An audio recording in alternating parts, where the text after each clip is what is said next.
Depuis quelque temps, il était prévisible que la frontière avec le Mali va être fermée à cause de la situation d'insécurité, avec pour conséquence l'impossibilité pour nos éleveurs de continuer à transiter le pâturage du Mali. Et nous avons prévenu depuis longtemps de la nécessité de solutions de rechange pour nos éleveurs. Mais nous constatons que rien n'a été fait, de significatif en tout cas, pour se préparer au pire. Et aujourd'hui, la frontière est fermée. Et nous avons tous les éleveurs actuellement en Mauritanie, au Hod, à Nassaba, au Guédimara.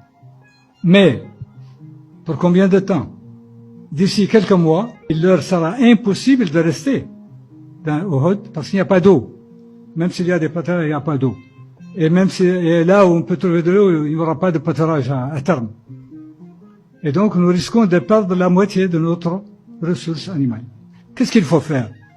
On a dit qu'il faut commencer à préparer des solutions de rechange. Elles existent. Nous avons un fleuve, nous avons des terres. Il faut encourager la culture du fourrage. Aujourd'hui, on s'est confronté à un problème tout récemment où le gouvernement malien a pris un circulaire pour dire que stop, cette année, il n'y a pas de transhumance transfrontalière. Et que vous avez plus de 70% du bétail mauritanien transhumé vers le Mali. Et ça c'est un grand problème pour l'État mauritanien et surtout pour les éleveurs que nous sommes en Mauritanie. Donc nous, ici, nous lançons un appel. Bon, c'est vrai, l'État est en train de faire beaucoup de choses par rapport à cette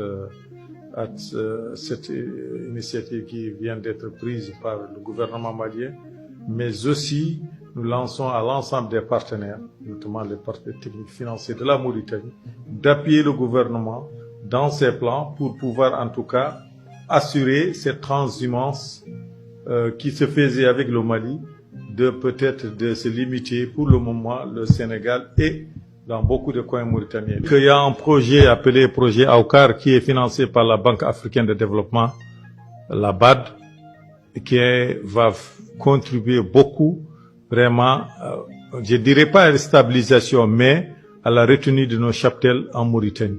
Parce qu'ils vont faire des grandes superficies en culture fourragère, ils vont installer des grands forages pour l'hydraulique pastorale. Donc vous voyez, ça résout 80% de cette mobilité où les éleveurs